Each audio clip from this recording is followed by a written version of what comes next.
So now friends we will discuss the stress due to uniform line load, है ना। Till now we have studied Boussinesq theory, Westergaard theory and comparison between Boussinesq theory and Westergaard theory, ठीक है। तो वो comparison बहुत important है और बहुत सिंपल भाषा में हमने सारी चीज़ों को समझा है ना। एक बार में समझ में नहीं आया तो एक बार फिर से वीडियो देखोगे सब समझ में आ जाएगा दोस्तों, है ना। क्योंकि सिंपली डिस्कस किया है ना भाई, मुश्किल तो बनाया नहीं है चीज़ों को। तो ये चैप्टर ही बहुत छोटा सा है ना, बहुत सिंपल सा है, बहुत छोटा सा है, क्योंकि फॉर्मूले याद करना है। पर फॉर्मूले याद क्या कर रहे हो उसको पहले समझ लो, समझे नहीं तो बोलोगे यार ये इतना लंबा चौड़ा ये फॉर्मूला है काहे का भाई, क्या क्या चीज़ आ गई। सीधे मत रटो, पहले उसको उससे थोड़ी जान पहचान बना लो, है ना। सो बात करते हैं stress due to uniform line load. कौन सा load? Line load. Live load मत पढ़ लेना इसको, ठीक है। लाइन लोड यानी ऐसे एक स्ट्रेट लाइन है, उस पर एक लोड लग रहा है, ठीक है। अब ऐसा लोड कहाँ लगता है भाई? अभी तक पॉइंट लोड पढ़ रहे थे या एरियल लोड पढ़ रहे थे, मतलब ऐसे किसी एरिया में स्ट्रेस लग रहा है या फिर एक पॉइंट स्ट्रेस लग रहा है, ये लाइन लोड कहाँ से आ गया? तो ये हमारा एक एजम्पशन है। मान लो कि आप एक ईंट की दीवार खड़ी कर रहे हो, ठीक है ना। ऐसे दीवार खड़ी कर रहे हो, ये ऐसे करके, ये ऐसे ऐसे ऐसे कैसे खड़ी करते हैं ऐसे, या आपने एक दीवार खड़ी कर दी भाई, समझ में तो आ रहा होगा ना। चलो ये इसे और अच्छे से बना देता हूँ, ये ऐसे 3D में बना दिया, ठीक। ऐसे ये आपने एक दीवार खड़ी कर दी। तो अब देखो ये एक पतली सी दीवार है ना, इसकी चौड़ाई बहुत कम है और इसकी लंबाई बहुत ज़्यादा है। तो इसको तुमने क्या कंसिडर कर लिया? इसको तुमने मान लिया कि भाई ये यहाँ से यहाँ तक एक लाइन से लोड लग रहा है ना, एक लाइन से ऐसे लोड लगा हुआ है किसी पतली सी स्ट्रिप पे। तो इसको हम ऐसे मान लेते हैं कि भाई ये as a line load act कर रहा है। तो किसी भी सरफेस पे अगर as a uniformly line load act कर रहा है, तो उस सरफेस के नीचे अगर आपको स्ट्रेस निकालना है भाई, तो कैसे निकालोगे? तो इसका सिंपल सा फॉर्मूला होता है, ये ग्राउंड लेवल है, इस ग्राउंड लेवल पे लाइन लोड एक्ट कर रहा था, इस लाइन लोड की यूनिट क्या हो जाएगी, है ना, लोड पर यूनिट लेंथ, है ना। लोड पर यूनिट एरिया नहीं है, क्यू पर यूनिट लेंथ। तो क्या हो जाएगी ये, किलो न्यूटन पर मीटर या न्यूटन पर मीटर, ऐसी यूनिट होगी इसकी। तो this is the unit of this given load. And now how can we calculate the stress at point B which is vertically at depth z and horizontally at some distance x, है ना, from this load, ठीक है। तो कितना है, z और x distance पे है, कहाँ से, उस point of action of line loads. तो इस पॉइंट पे अगर आपको स्ट्रेस निकालना है तो कैसे निकालोगे? Sigma B you can calculate, है ना। ये किसका फंक्शन रहेगा? कुछ दो चार चीज़ें रहेंगी, एक z रहेगा, x रहेगा, q रहेगा, और फिर कुछ थोड़ा सा कुछ स्क्वायर स्क्वायर पाई वाई ऐसा कुछ कुछ रहेगा। तो उससे आपको निकालना है भाई, है ना। तो अब आप कैसे निकालोगे? क्या होता है formula, 2q/πz in bracket 1/1 plus x upon Z का होल स्क्वायर। ये x/2 नहीं है भाई, ये z है, ठीक है। ऐसा करेक्ट कर लेना अगर गड़बड़ दिख रहा हो तो, मुझे तो दिख रहा है 2 जैसा, मैं नहीं बनाया हूँ पर फिर भी z है वो, ठीक है। XYZ का होल स्क्वायर और भाई फिर से होल स्क्वायर, XYZ का स्क्वायर और इसका होल स्क्वायर, ठीक। तो आई होप आप लोग के समझ में आया होगा कि भाई कैसे निकालना है। फॉर्मूला याद कर लो, एग्जाम में क्वेश्चन आएगा, सारी वैल्यू पुट कर देना, आंसर आ जाएगा, नंबर मिल जाएंगे और मज़ा आ जाएगा, ठीक। So this way you can calculate stress due to uniform line load, ठीक है। अब बात करते हैं भाई किसके बारे में, stress due to uniformly loaded circular area. कोई सर्कुलर एरिया है, ठीक है ना, कोई सर्कुलर एरिया, ऐसे सर्कुलर एरिया इसके ऊपर आपने एक बिल्डिंग बना दी है पूरी की पूरी सर्कल को घेरते हुए। तो पूरी बिल्डिंग का लोड कैसा लग रहा है, यूनिफॉर्मली डिस्ट्रीब्यूटेड है इस सर्कुलर पोर्शन में, ठीक है। तो stress due to uniformly loaded circular area, है ना। अब इसके नीचे आपको स्ट्रेस निकालना है भाई, कहाँ पे, इस पॉइंट में। तो कैसे निकालोगे, कैसन निकालोगे भाई, देखो बता रहा हूँ, हाँ। ये z डेप्थ नीचे है, यहाँ से इसकी सर्कल की रेडियस r है और ये अल्फ़ा एंगल बना रहा है। तो इन सब चीज़ों को मिला जुला के हमारे पास एक फार्मूला होना चाहिए भाई, है ना। तो फार्मूला है sigma z is equals to 1 - 1/1 plus r by Z का whole square whole to the power 3/2 into ये q किलो न्यूटन पर मीटर स्क्वायर जो यहाँ पे लग रहा है ये, ठीक। इसको बहुत लोग ऐसे याद करते के क्यू। अब इतना छोटा सा लगता है, पर बड़ा कब लगने लगता है, जैसे ही के की वैल्यू पता चलती है, ठीक है। तो ये के की वैल्यू है भाई, दिस इज़ के एंड दिस इज़ क्यू, है ना। तो इतना छोटा सा के नहीं है ये। अब बात करते हैं भाई ये के आता कैसे है। तो के अगर तुम फॉर्मूला भूल जाओ, इन केस भूलना तो नहीं है पर फिर भी भूल जाओ तो तुम्हें ये के निकालना है। K is equals to 1 minus cos cube alpha. तो 1 माइनस कॉस क्यूब अल्फ़ा, इसको आप क्यू से मल्टीप्लाई कर दोगे, है ना। तो आपका ये फॉर्मूला आएगा, इसको रीअरेंज करेंगे तो, ठीक है ना। तो ये cos 1 minus cos cube alpha into Q, ठीक है। तो यही फार्मूला आ जाएगा आपका, है ना। तो ये कॉस की वैल्यू, कॉस क्यूब अल्फ़ा के लिए कॉस अल्फ़ा की वैल्यू निकालनी पड़ेगी। तो कॉस अल्फ़ा क्या होता है, कॉस क्या होता है, बेस अपॉन हाइपोटेनियस। तो बेस क्या हो जाएगा भाई इस अल्फ़ा के लिए, इस अल्फ़ा के लिए बेस हो जाएगा ये z। तो z अपॉन हाइपोटेनियस क्या है, z अपॉन हाइपोटेनियस ये है, ये क्या हो जाएगा R square plus Z square का under root R square plus Z square. इसको उठा के इसके नीचे पटक दो, ठीक है भाई। ये लो, तो z upon under root R square plus Z square. तो ये कॉस ये आ गया, है ना, कॉस अल्फ़ा। इस कॉस अल्फ़ा को आप उठा के यहाँ पे पटक दो और इसका क्यूब कर दो तो के की वैल्यू आ जाएगी। इस के को उठा के आप यहाँ रख दो और क्यू से मल्टीप्लाई कर दो तो ये सिग्मा जेड आ जाएगा, है ना। तो देखो भाई, है ना, उल्टा चलना कितना आसान होता है चीज़ों को समझाने के लिए। ऐसे करना पड़ता है, सीधे जाओ, समझ में नहीं आ रहा ना तो उल्टा जाओ, समझ में आ जाएगा। This is also a technique, है ना। चलो अब बात करते हैं भाई स्ट्रिप लोडिंग की। एक और लोडिंग है, बात कर लेते हैं उसके बारे में।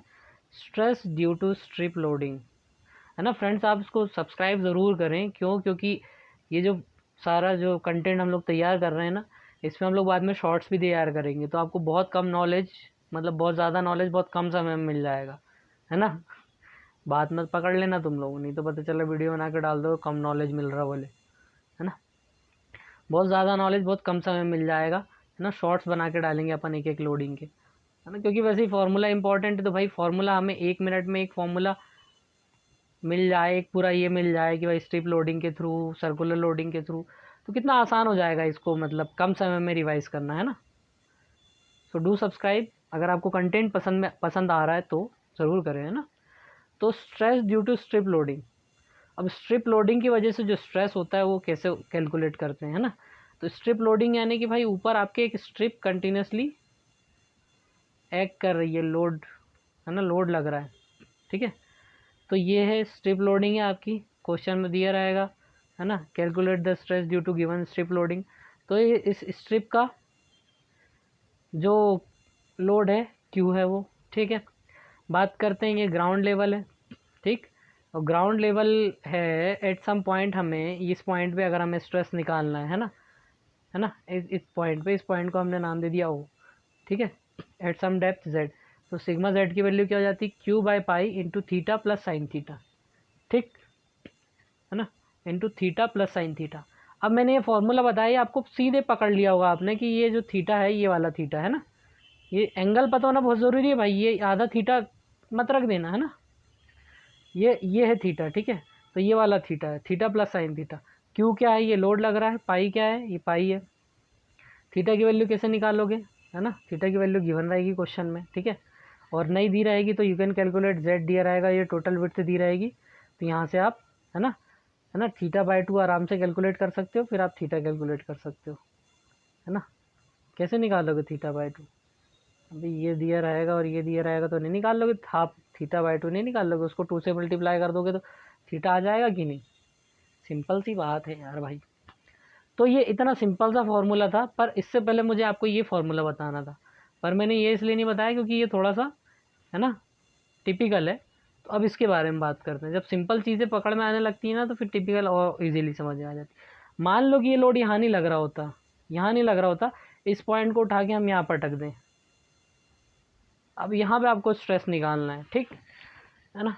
तो ये जनरली पूछता नहीं है क्योंकि जस्ट बिलो द स्ट्रेस ही हमें है ना, कैलकुलेट करना होता है, तो ऐसा होता। तो देखो अब तो ये वैल्यू हो गई थीटा, है ना। फिर से आप क्या, इसके कॉर्नर को यहाँ से कनेक्ट कर दो, इसको यहाँ से कनेक्ट कर दो और इसको ऐसे कनेक्ट कर दो, ठीक। अब फॉर्मूला जो है क्यू बाय पाई, ठीक है, theta plus sine theta cos 2 beta, ये कॉस 2 बीटा अलग से ऐड हो गया। तो ये बीटा क्या है भाई, बीटा जो है ये जो वर्टिकल लाइन, वो यार एक सेकेंड, ये वर्टिकल लाइन के साथ ये सेंटर वाली लाइन जो है, ये सेंटर वाली लाइन का जो एंगल बन रहा है ना, ये है बीटा भाई, दिस इज़ अवर बीटा, ठीक है। ये आपको दिख रहा होगा क्या है ना। तो ये बीटा की वैल्यू आपको यहाँ पे रखनी पड़ेगी, ठीक है। तो this way you can calculate the stress at some point, जो कि जस्ट बिलो से थोड़ा सा कहीं इधर उधर है, ठीक। अब ये पॉइंट अगर आपका यहाँ सेंटर में आ जाता है, सेंटर में आ जाता है, तो आप देखो कि भाई यहाँ पे था, यहाँ पे था तो बीटा कुछ और था, पॉइंट यहाँ पे था तो बीटा कुछ और था, यहाँ पे था तो बीटा कुछ और था, जस्ट यहाँ पे था तो बीटा ज़ीरो हो गया ना, है ना, एंगल ज़ीरो हो गया। तो बीटा हमारा यहाँ पे कुछ बचा ही नहीं, इसलिए हमें ये कंपोनेंट नहीं रखना होता है, ठीक है ना। अब कुछ ही अदर पॉइंट पे हो तो ये वर्टिकल से ये पॉइंट का जो एंगल बन रहा है ये बीटा है दोस्तों, ठीक है। तो ये दोनों केस आपको याद रखने पड़ेंगे, इसको भूल भी जाओ तो कोई, है ना, उतना ज़रूरी नहीं है ये याद रखना, क्योंकि एग्ज़ाम में जनरली यही आता है ना। ये दूसरा वाला केस हार्डली कभी पूछ ले, बट पता होना चाहिए, मतलब, है ना, तो एक फील सही आ जाता है। चलिए अब बात करते हैं भाई इसके आगे और लास्ट पॉइंट के बारे में, stress due to UDL on rectangular area, ठीक है। मान लो भाई दोस्तों आपका कोई ऐसा रेक्टेंगुलर एरिया है, ठीक है, ऐसा कोई रेक्टेंगुलर एरिया, इस पर स्ट्रेस लग रहा है, ठीक, स्ट्रेस आपका लग रहा है। अब इस रेक्टेंगुलर एरिया पे लगने वाले स्ट्रेस की वजह से आपको एट सम डेप्थ z अगर स्ट्रेस निकालना है ना, तो कैसे निकालोगे। देखो जब आप इसका फ्रंट भी देखोगे तो कुछ ऐसा दिखेगा आपको, कुछ ऐसा दिखेगा, है ना। क्योंकि आपको क्या दिखेगा, आपको ये विड्थ दिखेगी, पर ये जो ऐसे एक्चुअल में जो रेक्टेंगल बन रहा है वो नहीं दिखेगा ना। इसका 3D डायग्राम बना लो, कुछ ऐसा दिखेगा आपको, है ना। और टॉप व्यू देखोगे, ऊपर से खड़े होकर देखोगे तो ऐसा दिखेगा ना, बिल्कुल दिखेगा भाई। तुम जो समझा रहे हो उसका पूरा फील आ रहा है, फील आ रहा है तभी तो मज़ा आएगा भाई, है ना। तो देखो ये इस रेक्टेंगुलर पोर्शन में कोई स्ट्रेस लग रहा था भाई, कितना, क्यू किलोन्यूटन पर मीटर स्क्वायर का। क्यों मीटर स्क्वायर का, क्यों, क्योंकि रेक्टेंगुलर एरिया पे लग रहा है, जिसकी विड्थ भी है, सामने से ये विड्थ तो दिख रही है पर ये लेंथ एल नहीं दिख रही थी जो मैंने अभी आपको दिखाई, ठीक है ना। तो इसके कारण क्या स्ट्रेस लगेगा, अगर आपको जेड डेप्थ पे स्ट्रेस कैलकुलेट करना है तो जेड डेप्थ पे क्या होता है, ये स्ट्रेस जो है नीचे जाते जाते से फैल रहा होता है, ठीक है, फैल रहा होता है, ठीक है। अब ये जो स्लोप है ये आपको बता दिया कि 1/n है, कैसा है, 1/n, है ना।